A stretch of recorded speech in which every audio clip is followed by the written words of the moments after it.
The evening rush had ended, and silence slowly swallowed the small diner at the corner of Maple Street.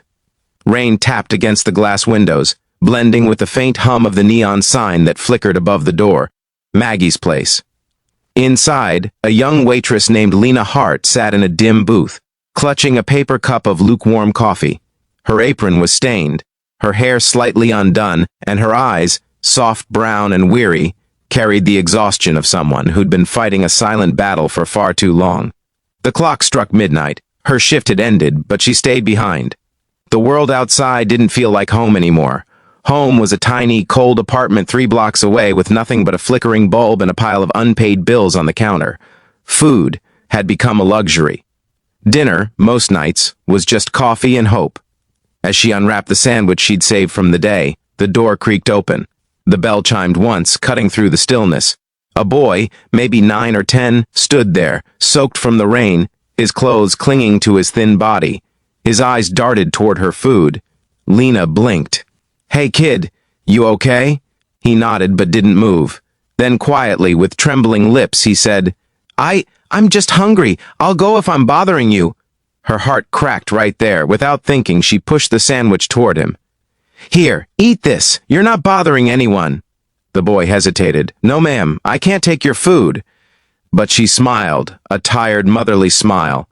"You need it more than I do." He stared at her, tears glistening in his eyes. He grabbed the sandwich, whispering, "Thank you," before devouring it with both hands. She watched quietly, her throat tightening as she realized how familiar that hunger looked. When he finished, she offered him her coffee, too.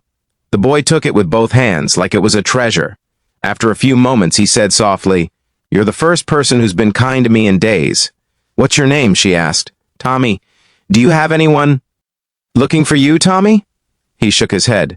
"Mom's sick. Dad's gone. I'm just trying to find help." Lena swallowed the lump in her throat. "Where do you live?" "Nowhere," he said, eyes falling to the floor. "Just around." Something inside her broke. Without another word, she grabbed her coat and wrapped it around his shoulders. "You're not sleeping on the streets tonight," she said gently. "Come on. CTA first, whisper of kindness." Before we go further, if stories of simple kindness touch your heart, hit that like button, share your thoughts in the comments, and subscribe to Whispers of Kindness. Every story here reminds us that one small act can change a life. They walked through the rain together, her arm protectively around him. When they reached her apartment, Lena made him a small bed from blankets on the couch. She gave him the last packet of soup she had, watching him eat with quiet contentment. That night, she barely slept, half from worry, half from peace. For once, she felt she had done something good, something right. By morning, the boy was gone. On the couch, she found a small note written in shaky handwriting. "Thank you, Miss Lena. You're the nicest person I've ever met. I'll never forget you." She smiled sadly, assuming he had just moved on. Life, after all, had a way of taking people away. Days passed, work continued, bills piled up, her landlord warned her about rent again, and the world kept spinning, indifferent. But Lena kept that note folded in her apron pocket, a small reminder that kindness, even when unnoticed, mattered. Then, one gray morning, something strange happened. She was wiping down tables when the sound of engines filled the street outside, a thunderous rumble that made everyone look up. Through the diner's foggy windows, Lena saw a convoy of 20 black cars pull up in front of the restaurant, sleek, identical, and imposing. The door opened, and several men in black suits stepped out, forming a silent line. Then, another door opened, and a tall man in a tailored coat stepped out. He had the kind of commanding presence that made the air shift around him. Quiet power, the kind that didn't need to be announced. The entire diner fell into stunned silence. The man's eyes scanned the room until they landed on Lena. "Miss Lena Hart?" he asked. She froze. Yes?" He gave a curt nod. "Please come with us." Her hands trembled. Is something wrong?" "No, ma'am," one of the suited men said softly.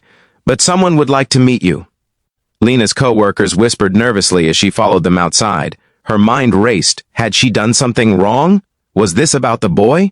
Inside one of the cars, a chauffeur opened the door for her. The seats smelled of leather and luxury, a world far removed from her own. The man in the coat sat beside her, speaking gently.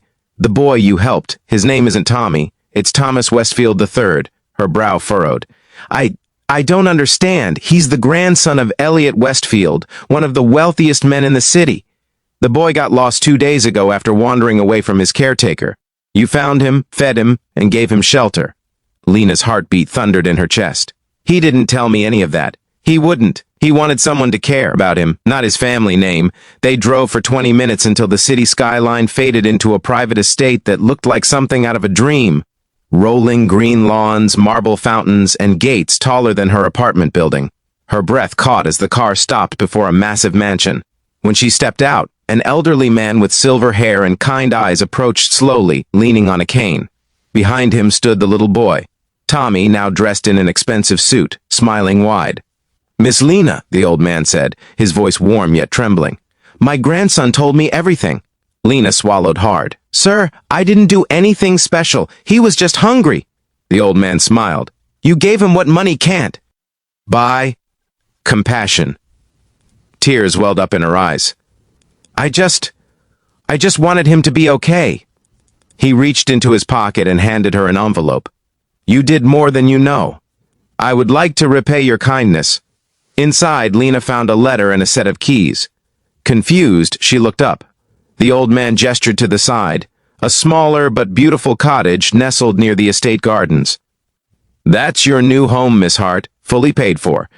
You'll also find a check inside that should cover your needs for a long time. You're part of our family, now, if you'll accept." Lena's knees nearly gave out. I can't accept this.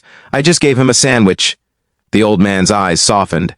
"Sometimes the smallest meal saves the hungriest soul. You didn't just feed him, Miss Hart. You reminded us all what humanity looks like." The boy ran forward, hugging her tightly. "I told you I'd never forget you." Lena's tears spilled freely as she hugged him back. For the first time in years, she felt seen. Not as a waitress, not as someone struggling, but as a human being who mattered. Dat TTA second. Whisper of kindness. If this story touched your heart, don't forget to like, share, and subscribe to Whispers of Kindness, where real compassion becomes the most powerful story of all. That night, Lena stood outside her new home, watching the sunset cast gold over the horizon.